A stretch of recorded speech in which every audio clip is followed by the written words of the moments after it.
Some of today's enthusiastic iconoclasts gleefully bash away at traditions with metaphorical sledgehammers. It's almost as if some folk just love to destroy traditions. So much so that it may be accurate to observe that bashing traditions is their favorite tradition. Because, as pointed out last Traditional Tuesday, we all have traditions. We simply cannot live without them. In fact, we all love them, just different ones. The word iconoclast comes from a combination of two Greek words. Icon, which means an image of something, think icon cameras, and clast, which means to break or destroy. As the Catholic Church grew and absorbed pagan practices, it began to include icons in its worship and church buildings. In reality, they were just a continuation of pagan idolatry, as the converts just changed the names of the gods they worshiped to various saints and angels, and continued worshiping their idols. During the Protestant Reformation, iconoclasts would tear down and destroy the religious icons collected by the Catholic Church. Thinking of the second commandment, have no graven image, and the New Testament prohibition against idolatry, they were relentless in their destruction.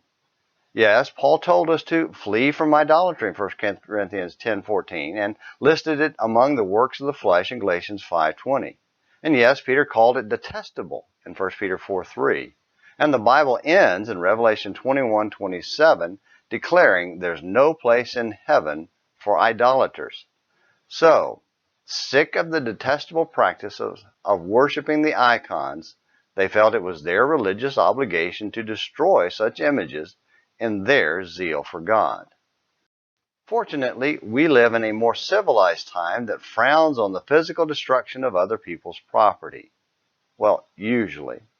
Yet there are many who believe it is their duty to tear down and destroy religious traditions. Figuratively, of course.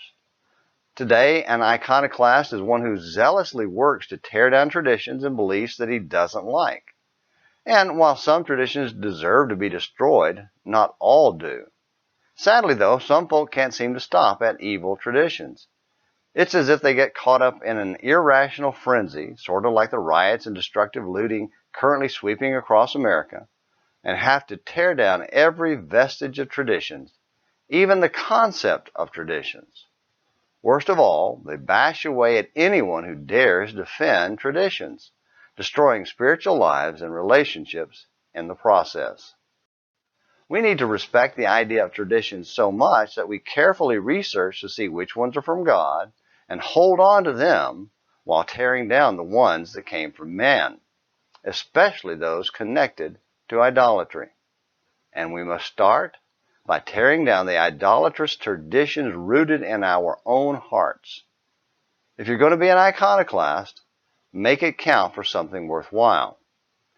Something to think about today on Morning Minutes in the Bible on Traditional Tuesday. Until tomorrow, this is James McClenny hoping you have a great day.